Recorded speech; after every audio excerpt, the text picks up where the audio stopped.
নমস্কাৰ নিউজৰ বাতৰিলৈ স্বাগতম জনাই ষ্টুডিঅ'ৰ মজিয়াত মহিতপল দাস চাওক আজিৰ বাতৰি উত্তৰ পশ্চিম যোৰহাটৰ মালৌঘাটত জনাৰ্দন শিল্পী সমাজৰ উদ্যোগত অনুষ্ঠিত হৈ যায় ভাওনা প্ৰতিযোগিতাৰ নিউজ ডাইৰেক্ট ৰিপৰ্ট উত্তৰ পশ্চিম যোৰহাটৰ মালৌঘাটত জনাৰ্দন শিল্পী সমাজৰ উদ্যোগত আৰু মালৌ পথাৰবাসীৰ সহযোগত দেওবাৰৰ পৰা অনুষ্ঠিত হৈছে সদৌ অসম ভিত্তিত ভাওনা প্ৰতিযোগিতা অঞ্চলটোৰ হেমচন্দ্ৰ বৰা সমন্বয় ক্ষেত্ৰত 21 ডিচেম্বৰলৈ অনুষ্ঠিত হ'ব লগা প্ৰতিযোগিতা শুভাৰম্ভণি কৰে অসম ঔদ্যোগিক আন্তঃগাঁথনি উন্নয়ন পৰিষদৰ অধ্যক্ষ শান্তনু পূজাৰীয়ে ইয়াৰ পাছতে আৰম্ভ হয় ভাওনা প্ৰদৰ্শন প্ৰতিযোগিতাৰ প্ৰথম দৰ্শনী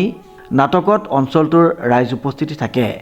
ইয়াৰ পূৰ্বে পুৱা বৃক্ষৰোপণ ধৰ্মধ্বজা উত্তোলন গুৰু আসন প্ৰতিষ্ঠাৰ পাছতে কাৰ্যালয় উন্মোচন কৰা হয় ইয়াৰ পাছতে নাম প্ৰসংগ কৰে ৰূপক বৰাই উল্লেখযোগ্য যে এই প্ৰতিযোগিতাত প্ৰতিদিনে দুখনকৈ ভাওনা অনুষ্ঠিত হ'ব এই প্ৰতিযোগিতাৰ শেষৰ দিনৰ 11 বজাত মুকলি সভা অনুষ্ঠিত হ'ব আৰু এই মুকলি সভাতেই প্ৰতিযোগিতাৰ বিজয়ী দলক পুৰস্কাৰ প্ৰদান কৰা হ'ব বুলি উদ্যোক্তাসকলে জানিবলৈ দিছে জয়গুৰু শংকৰ জনাৰ্দন শিল্পী সমাজৰ উদ্যোগত বৃহত্তৰ মালৌপথাৰবাসীৰ সহযোগত পোনপ্ৰথম বাৰ্ষিক সদৌ অসম ভিত্তিক ভাওনা প্ৰতিযোগিতাৰ আজি প্ৰথম দিনৰ প্ৰথম কাৰ্যসূচীৰ কাৰণে ইতিমধ্যে আমি আগবাঢ়িছোঁ ইতিমধ্যে সামূহিক চাফাই বৃক্ষৰোপণ ধৰ্মধ্বজা উত্তোলন আদি কৰি গুৰু আসন প্ৰতিষ্ঠা কাৰ্যালয়ৰ উন্মোচন ইত্যাদি কাৰ্যসূচী ইতিমধ্যে সমাপ্ত হৈছে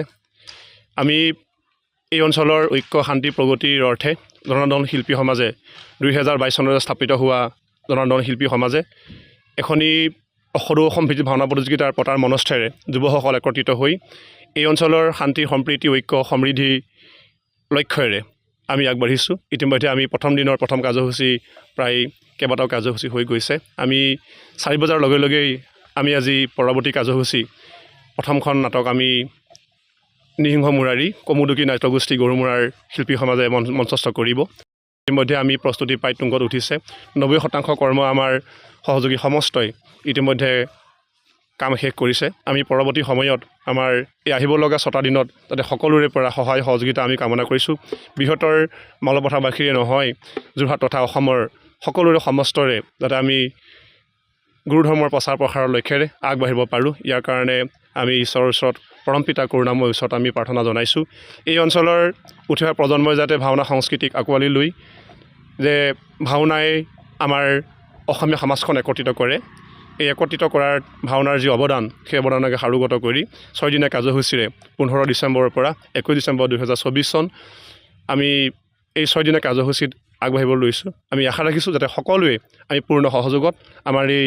12খন ভাওনা ইতিমধ্যে ইয়াত মঞ্চস্থ কৰিব জনাৰ্দন শিল্পী সমাজ লগতে আমাৰ উদযাপন সমিতিৰ তৰফৰ পৰা গভীৰ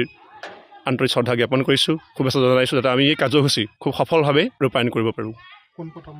হয় পোনপ্ৰথমবাৰৰ বাবে আমি সদৌ অসম ভিত্তিত ভাওনা প্ৰতিযোগিতা ইয়াত মঞ্চস্থ কৰিবৰ কাৰণে আগবাঢ়িছোঁ